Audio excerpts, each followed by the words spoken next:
Bonjour à tous.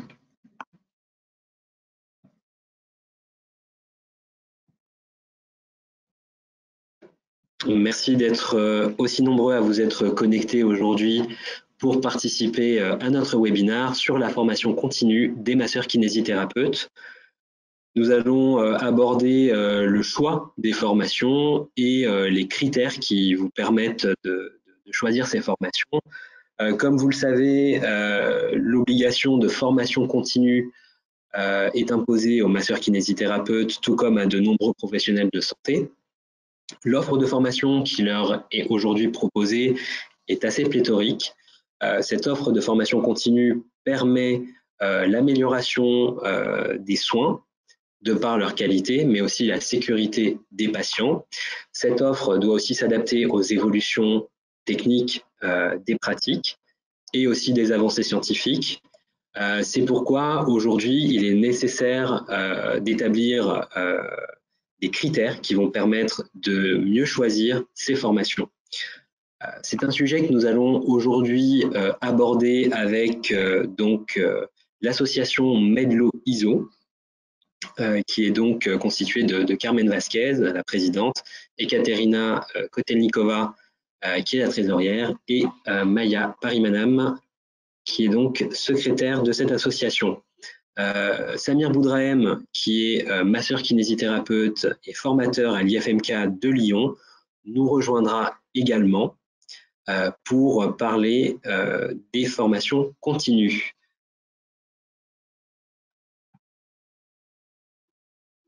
Donc, tout d'abord, une petite introduction. Comme je vous le disais, la formation continue est une obligation déontologique pour les masseurs kinésithérapeutes. Cette obligation a lieu effectivement tous les 3 ans. Il est nécessaire qu'ils se forment pour adapter leurs soins aux évolutions de la technique. L'idée est aussi de gérer tous les risques professionnels. L'Agence nationale du développement pour la formation continue, l'ANDPC, accrédite les organismes formateurs et les kinés ont la possibilité donc de fermer temporairement leur cabinet pour se former grâce en fait à une aide financière qui est proposée donc par l'État. Tout praticien peut aujourd'hui choisir la thématique de sa formation comme bon lui semble, mais il est toutefois important de veiller au fait que ces formations, les formations qui sont suivies, soient conformes aux données de la science.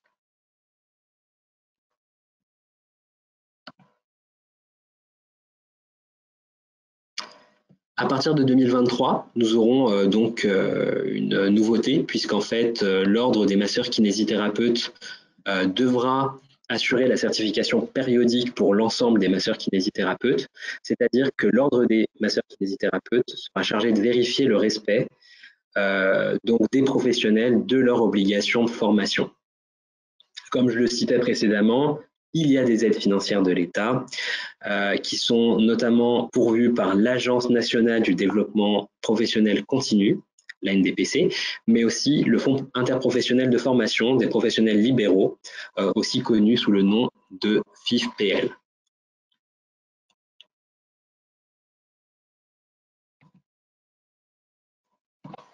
Quelle est aujourd'hui l'offre de formation ? L'offre de formation se décline sous 3 grandes formes. Vous avez les formations longues, qui sont souvent des formations à une pratique spécifique. Leur durée se répartit généralement sur plusieurs séminaires. Elles sont certifiantes et sont sanctionnées par un examen final et également la présentation d'un mémoire. Il existe également des formations courtes qui durent uniquement quelques jours, mais le contrôle d'acquisition des connaissances et des compétences n'est pas systématique. Et vous avez également les diplômes d'université ou diplômes interuniversitaires connus sous le nom de DU et DIU, qui sont en lien avec une ou plusieurs universités. Et le parcours est réglementé par un nombre d'heures effectuées. Il peut varier de 120 heures à 190 heures pour certaines. Celles-ci sont diplômantes et l'évaluation des connaissances se fait sous la forme d'un contrôle continu ou d'un examen final.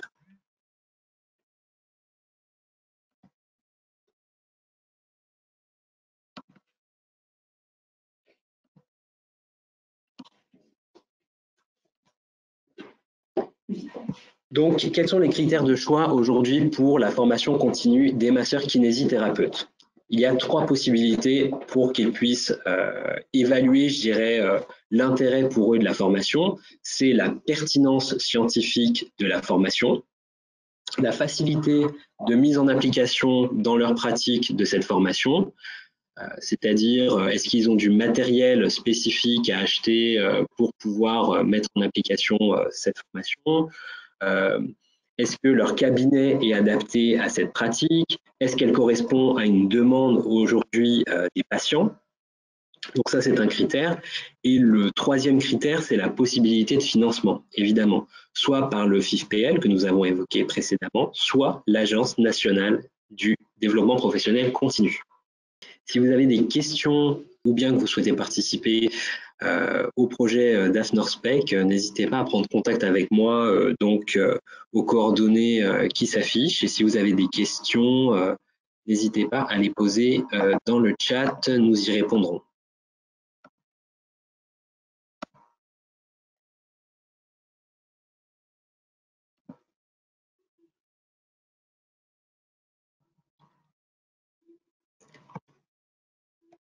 Très bien. Ah, je vois une question de Monsieur Provost. Monsieur Provost, vous souhaitez prendre la parole?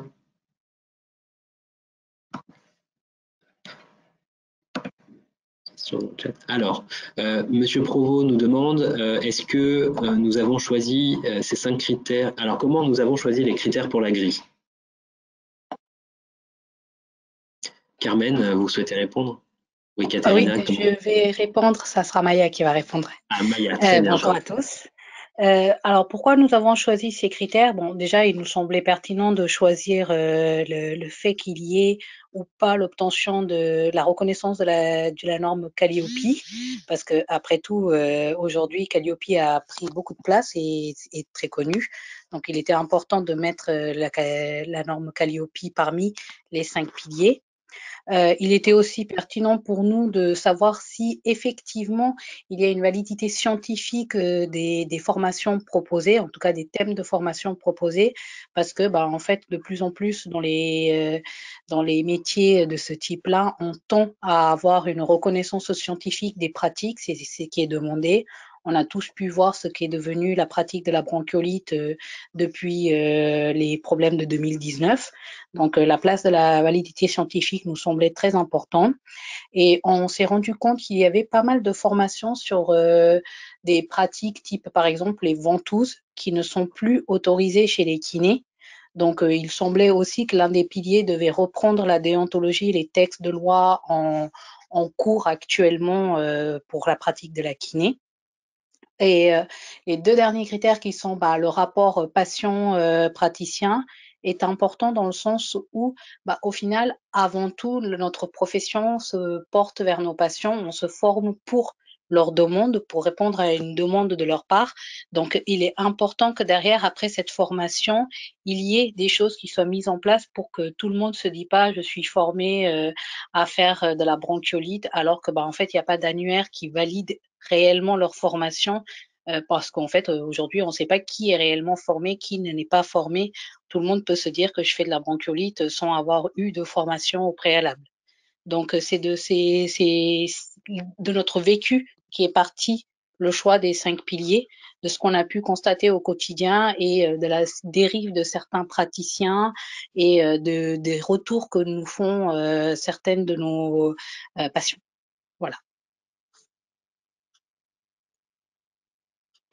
Donc nous avons une nouvelle question. Qui évaluerait les formations? Évidemment, aujourd'hui, les formations peuvent être évaluées par des organismes externes. Aujourd'hui, ce ne sera pas en fait le groupe de travail sur la FNORSPEC qui décidera de l'évaluateur final, mais je pense que ça se tournera vers des organismes extérieurs qui pratiquent déjà les évaluations pour la certification Calliope, par exemple. Je vois également une autre question sur donc comment se dérouleront les groupes, les séances de travail. Elles peuvent avoir lieu en présentiel ou en distanciel par le biais de visio. Nous sommes adaptés donc au nouveau format hybride et distanciel. Et donc vous pourrez participer soit à distance, soit en présentiel, soit les deux, à ces différents groupes de travail.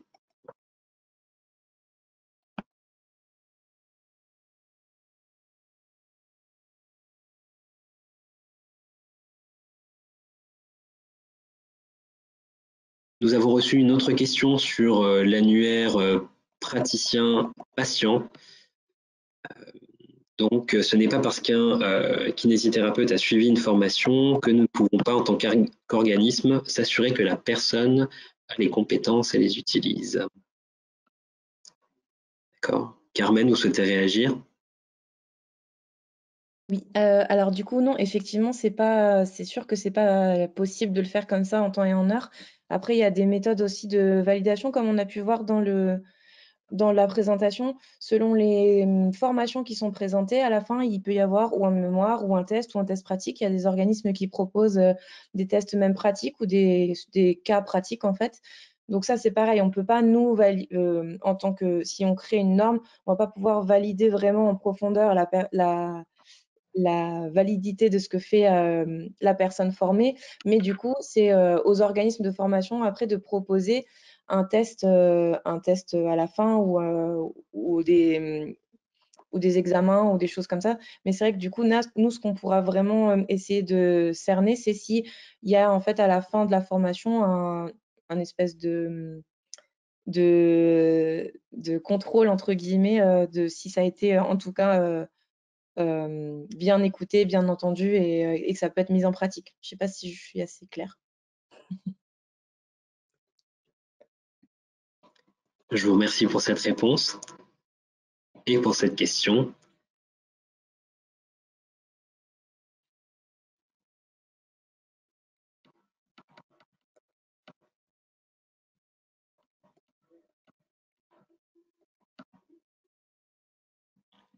Effectivement, donc il y a une remarque également dans le chat sur le fait que donc cette méthode semblerait irréalisable sur des formations courtes. Alors du coup, pas forcément. C'est quelque chose aussi qu'a évoqué Maya.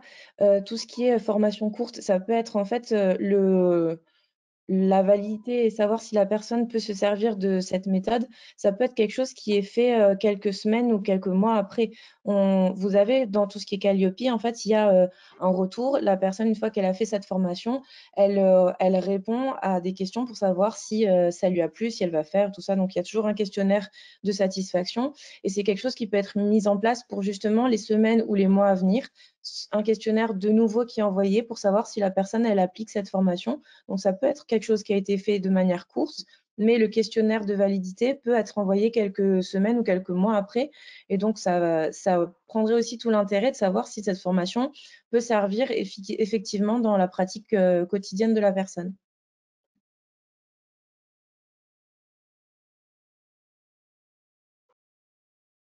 Je vous remercie de nouveau pour cette réponse.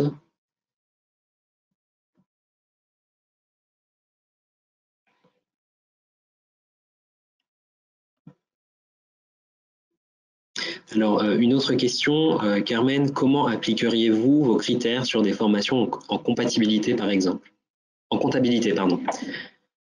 Donc, par exemple, est-ce que vous pouvez appliquer ces critères sur des formations en comptabilité, par exemple? Alors, j'ai pas compris. Si par exemple les kinés font des formations de comptabilité? C'est ça. Est-ce que donc la méthode, la grille de critères est applicable? Alors c'est vrai que nous, on était plutôt partis sur tout ce qui était formation vraiment propre à l'exercice de la massokinésithérapie et tout ce qui est validation par l'ordre et par les données de la science. C'est quelque chose qu'en effet, on n'a pas évoqué, mais c'est vrai que c'est quelque chose qui peut être très utile pour nous, les kinés. D'ailleurs, je crois que c'est l'agence EBP qui a fait il n'y a pas longtemps un lien justement pour tous les kinés et leur manière de traiter leur cabinet. Et c'est vrai que c'est quelque chose qui pourrait justement être intéressant de travailler, qu'on pourrait travailler. C'est vrai que c'est une bonne question. On n'a pas pensé à ça, donc d'où l'utilité d'avoir justement des gens, le retour de ces personnes en fait qui sont organismes de formation et qui peuvent avoir un panel de formation à proposer qui sont un petit peu plus ouverts, va nous permettre justement d'affiner ce score. Très bien. Je tenais aussi à faire remarquer que ce projet d'AFNORSPEC et de certification, d'évaluation n'est pas incompatible avec la formation Calliope, hein, c'est-à-dire qu'elle elle viendrait s'ajouter en plus ou en tout cas en complément de cette certification qui existe déjà. Une autre question, est-ce que cela pourrait concerner les formations sur la relation avec le patient, sur la gestion des conflits, etc. Alors, je me permets juste, apparemment, Maya ne peut pas répondre sur son audio qui est bloqué. Pas de problème. Et je ne sais pas du coup si elle veut répondre. Super, c'est bon. Vous pouvez répéter la question, s'il vous plaît? Donc la question est, est-ce que on peut l'appliquer à des formations type gestion du conflit, formation avec dans le cadre de la relation avec le patient? Alors, on peut appliquer ce scoring sur plusieurs types de formations, même comme tout à l'heure, comme la question sur la comptabilité. Mais il faut savoir que, en fait, l'un des 5 piliers, c'est quand même les textes de loi et de la déontologie. Et par exemple, il n'y a pas grand-chose en termes de textes de loi sur tout ce qui est comptabilité ou gestion de conflits. Ça reste très limité sur ce plan-là. Donc, comme du coup, on fonctionnera en système de grades, on peut donner des grades non applicables pour certains types de formations où on n'aura pas de données à comparer. Par exemple, des textes de validité scientifique sur les conflits patients-praticiens, on va pas en trouver non plus pour s'appuyer dessus et donner un scoring sur ce niveau-là. Donc, on peut se baser sur les 3 autres piliers ou sur les piliers valides en abandonnant ou en mettant un scoring de départ non officiel sur les autres piliers qui ne peuvent pas être appliqués sur sur certains éléments, comme conflit patient-praticien ou comptabilité. Ça peut être envisageable. Voilà, vous m'avez entendu. Merci. Oui, Rien. très bien. Merci Maya pour cette réponse. J'ai effectivement une réaction sur le fait que les études sont reconnues par l'État et donc qui me demande pourquoi est-ce qu'une reconnaissance des organismes de formation par l'État ne suffirait-il pas? Alors, les études sont reconnues par l'État. Je ne sais pas exactement qu'est-ce que la personne veut dire par études reconnues par l'État. Par exemple, si on reprend l'événement de la bronchiolite en 2019, je ne sais pas si tous les gens se rappellent un peu, mais pour replacer dans le contexte, en 2019, il y a eu des recommandations de la HAS qui sont sorties sur vraiment une petite portion des bébés atteints de bronchiolite en état critique à l'hôpital. Sur lesquels on ne devait pas pratiquer la kinésithérapie parce que cela fatiguait ces enfants en question. Et ça a été massivement repris par les médias en disant que la pratique de la kinésithérapie respiratoire sur les enfants atteints de bronchiolite n'était pas recommandée par la HAS. C'était une interprétation, mais ça a été massivement repris et on a eu beaucoup de prescripteurs qui ont arrêté de prescrire des séances de bronchiolite. Or, il existe des textes validés scientifiquement qui disent qu'il y a un intérêt à faire de la kinésithérapie respiratoire sur les enfants atteints de bronchiolite, mais non hospitalisés. Donc, ce texte est bien reconnu par des validités, des niveaux de preuve assez élevés. Et pourtant, l'État, si on dit que la HAS représente l'État, l'État n'en a pas vraiment tenu rigueur. Donc, il y a une différence entre ce que l'État considère comme validité scientifique et ce dont elle tient rigueur et les vrais textes qui ont une validité scientifique sur certaines pratiques. Donc, oui, effectivement, bah, les ventouses sont interdits sur la pratique de la kiné, mais pourtant, il existe des textes qui vantent leurs mérites, qui ont aussi des niveaux de validité scientifique. Tous les textes ne se valent pas sur le plan de la validité scientifique, et même si certaines techniques sont validées scientifiquement ou non reconnues scientifiquement, elles sont pourtant autorisées ou non autorisées par l'État pour d'autres raisons. Donc non, je pense que la reconnaissance de l'État ne veut pas forcément dire qu'il y a une validité scientifique derrière. Pour dire, l'une des plus grosses techniques qu'on utilise tous, c'est le massage. On est tous des masseurs kinésithérapeutes. Pourtant, le massage n'a aucune validité scientifique à l'heure actuelle. Pourtant, elle est reconnue par l'État. Et si je peux du coup de rajouter. Excuse-moi, je me permets juste de rajouter par rapport aux recommandations, toutes ces recommandations de l'HAS ou anciennement appelé ANGAES, par exemple pour les lombalgies, quand on reprend au niveau du score des validités scientifiques, par exemple comme c'est le cas avec Pedro, on peut voir que c'est du grade A, mais ça ne s'applique pas à toutes les questions précisément. Comme là, ça s'appliquait à quelque chose de très pointu et qui a été généralisé. Donc, je pense que il faut aussi faire un tri entre tous ces grades de validité scientifique pour ne retenir ceux qui ont la cotation, on va dire, la plus forte de ce point de vue-là, tout en prenant en compte qu'il y a certaines études, même de très haute validité scientifique, qui se contredisent. Et en fait, pour un petit peu résumer tout ça, notre idée, c'est pas forcément de mettre en avant tel ou tel organisme, ni de plomber tel ou tel organisme. L'idée, c'est justement, oui, il y a des organismes de formation qui sont très compétents, mais par exemple, certaines formations qu'ils vont pouvoir proposer ne sont pas autorisées pour nous, pour notre pratique, et ne sont pas en accord avec ce qu'on va pouvoir faire. Donc, en fait, l'idée, c'est pas de plomber tel ou tel organisme de formation, mais c'est dire cette formation spécifiquement qui est proposée, pour nous, le scoring qu'on va proposer va correspondre à ça. Et donc, on était plutôt dans l'optique inverse, nous, de valoriser vraiment les formations qui vont cocher toutes les cases, qui ont vraiment en fait une application très concrète et très rapide. Et on était plutôt vraiment dans cette optique de mettre en avant les formations qui vont pouvoir tout de suite servir et tout de suite avoir une efficacité pour nous kinés. Alors effectivement, il y en a qui vont avoir peut-être moins de validité, mais que les gens vont vouloir faire. Mais en fait, c'était surtout que les gens sachent en fait en voyant d'un premier coup d'œil si ça c'était concrètement validé à 200% ou si ça c'était pas forcément quelque chose qu'on allait faire très souvent ou qui allait être beaucoup demandé, mais peut-être que c'est des gens que ça intéresse beaucoup. Mais c'était vraiment qu'on ait un petit regard et un visuel assez rapide de ça. Et c'est pas du tout l'idée justement de plomber tel ou tel organisme, ni encore moins telle ou telle formation. Oui, pour compléter un peu ce que Carmen dit, en fait, c'est vraiment, il faut s'imaginer un kinésithérapeute face à son rayon de céréales ou face à son rayon de formation qui, pour choisir, va être plus rapidement dans le choix grâce au Nutri-Score, donc à ce scoring, que quand il n'a aucune information sur ses formations. Donc, c'est vraiment pour faciliter le choix des praticiens et non effectivement pour mettre de côté une formation parce elle n'a pas de validité scientifique. C'est pour ça qu'on ne se base pas que sur la validité scientifique et qu'on utilise plusieurs systèmes pour s'appuyer et faire le scoring. Effectivement, je viens compléter. L'idée, c'est d'offrir par ce scoring une méthode d'affichage, une façon, je dirais, plus lisible pour les masseurs kinésithérapeutes, de façon à ce qu'ils aient un choix éclairé de leur formation. Évidemment, la qualité actuelle des formations qui sont dispensées par les organismes est de très bonne qualité et effectivement, le but ici est de les valoriser.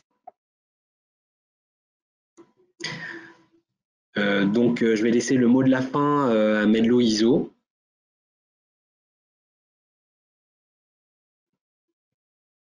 Alors, je ne sais pas si c'est moi. C'est bon. Je vous en prie, Carmen, allez-y.